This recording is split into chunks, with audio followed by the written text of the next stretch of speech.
صباح الفل عليكم، عاملين ايه؟ يا رب دايما تكونوا في احسن صحة واحسن حال. النهاردة ان شاء الله عندي هعمل كفتة فراخ جميلة جدا او اصابع فراخ حلوة قوي بطريقة لذيذة وهشة وجميلة جدا. قبل ما نبدأ هنا نصلي على الرسول عليه الصلاة والسلام. هحتاج عندي هنا صدر فرخة، انا بحب اجيب فراخ كبيرة، فالفرخة دي حوالي 2 كيلو ونص، وده صدر واحد بس. هستخدمه كغدا للبيت كله، ما شاء الله هيقطع معانا كمية حلوة جدا. صدر الفرخة هجيبه بالشكل ده وابدأ اشيل العظم اللي فيه واخليه، وهمسكه واقطعه مكعبات. وعندي بقى في الكبة هفرمه بقى مع بقية المكونات. وبعد ما قطعناهم مكعبات في الكبة بقى هنفرمهم مع بعض. عندي هنا بصلة صغيرة وفصين توم، معلقة توم بودر ومعلقة بصل بودر، وعندي معلقة ملح و3 معالق كبار سميد ومعلقة نشا، وكمان هضيف علبة زبادي. كل المكونات دي انا هسيبها في صندوق الوصف.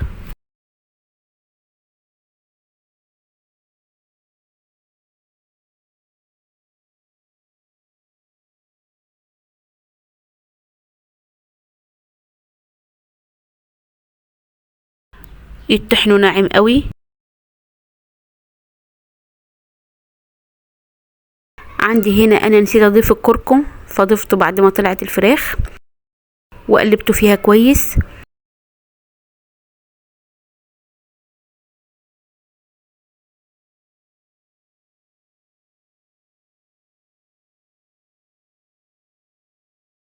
اجيب صينية عندي متوسطة واضيف فيها كيس بلاستيك وادهنه زيت، وابدأ اضيف فيها الفراخ واسويها بحيث اعمل فيها طبقة متساوية في كل الصينية.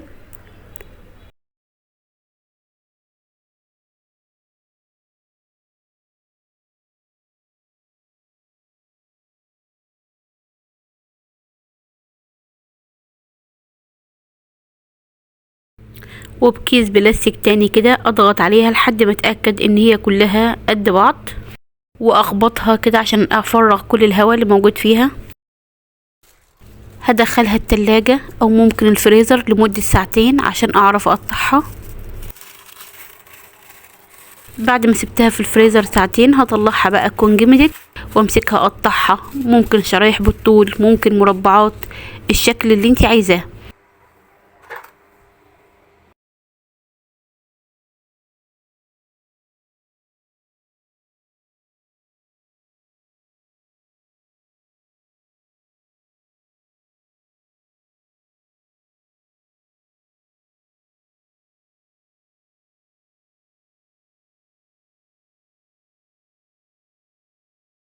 شايفين ما شاء الله الكمية قد ايه، وشايفين شكل الاصابع اللي انا عملتها. لازم عشان اقليها احطها في خلطة فيجيتار. انا بستخدم هنا الدقيق في البيت، الدقيق بضيف عليه معلقة نشا ومعلقة بابريكا وفلفل اسود وبس. وطبق فيه مية ساقعة عشان هنزل فيها صوابع الفراخ بعد ما احطها في الفيجيتار. انا بعمل هنا دبل بريدنج، يعني بنزلها الاول في الفيجيتار وبعدين المية ساقعة وبعدين ارجعها تاني في الفيجيتار.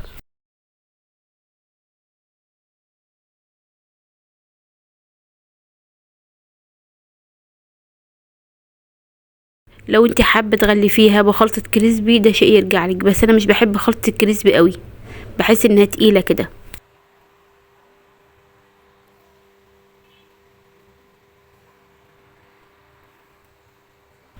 في طاسة فيها زيت سخن على النار هنزل بالاصابع عندي.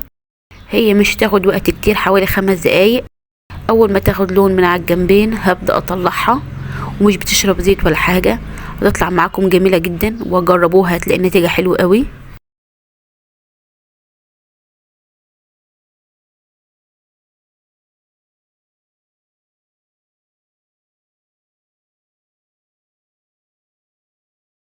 لذيذة جدا، ينفع نعملها كغدا، ينفع نحطها في اللانش بوكس للاولاد ومعاها كاتشب.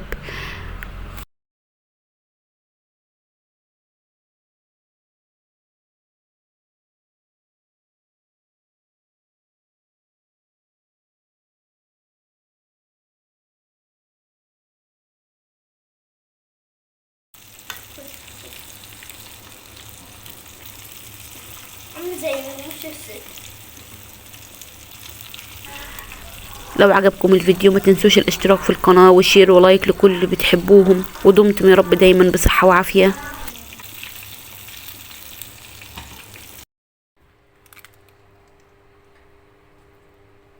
بص هو يا ماما اللانشون هيطق.